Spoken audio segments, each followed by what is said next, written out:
So in this, we're striping the lines, the walkway lines in Meyer Distribution Center. This is starting of it all, showing you how we ended up laying the tape down and then cutting everything out.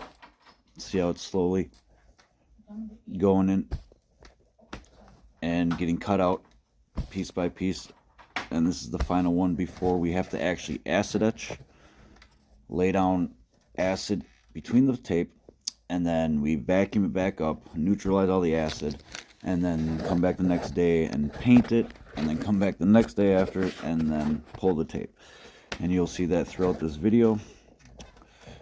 I've grabbed a lot of pictures. You'll end up seeing some that got messed up from other contractors. This was, they decided they didn't want the line after we acid etched it, so it ended up being a ghost line.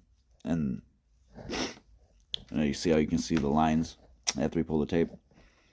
That's because we put acid down on the ground first. This picture, you can see how they were welding right above it and destroyed our tape, and that was after we acid etched it, so we had to retape it and stay on the right lines. These pictures, my company had other people come and cut these lines, and they did an absolute horrible job. And we ended up fixing it. My guy and I had to fix 3 other people's mess ups, a half a day's worth. And all you got to do is follow the tape line. It's not that hard. And then we fixed them. See how much better that looks? So these are how we had to go through all these machines. It was crazy. They wanted us to make a walkway so they can get to the stairs because it was all automated machines running through. So this is the process of what I had to go through to make and do all of the lines that they wanted. They wanted 3 feet wide and every bar a foot apart. So we did well over 2 miles worth of tape here. It was a long time operating, but you see how we had to zigzag through, a lot of measuring, a lot of cutting on our hands and knees and razors.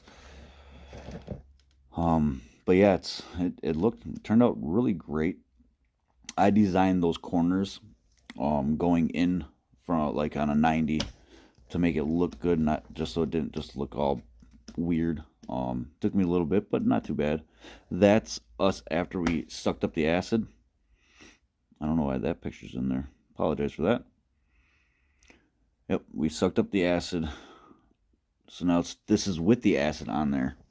The white stuff is it activated. And this is going through all the machines. We had to go up and over stairs, and we had to, you'll see the cart of the acid, or acid cart soon, and we had to carry these up and over everything. But yeah, it was a long time. This is the video for us recovering the acid. We took the vacuum, sucked it up. We used a huffing stove to apply the acid. And if you didn't push it, you didn't have too much pressure, it would stay right in between the tape and push up. And then we used the water to push the water out from the stuff.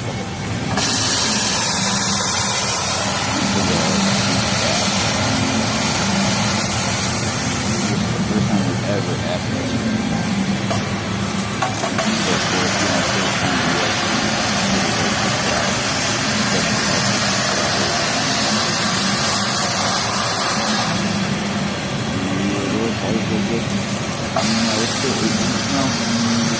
This was done years ago. No,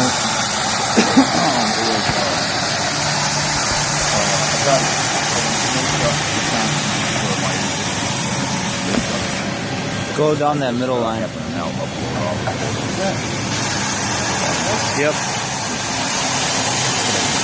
this is the process.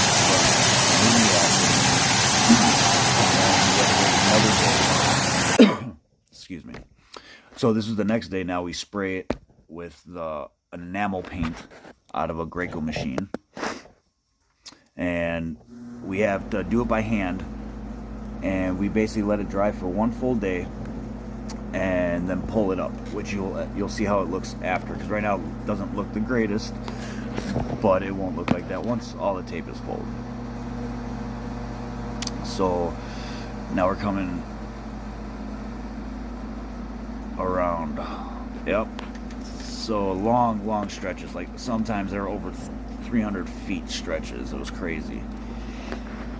And now you see how nice it looks going the tape. Turned out really great.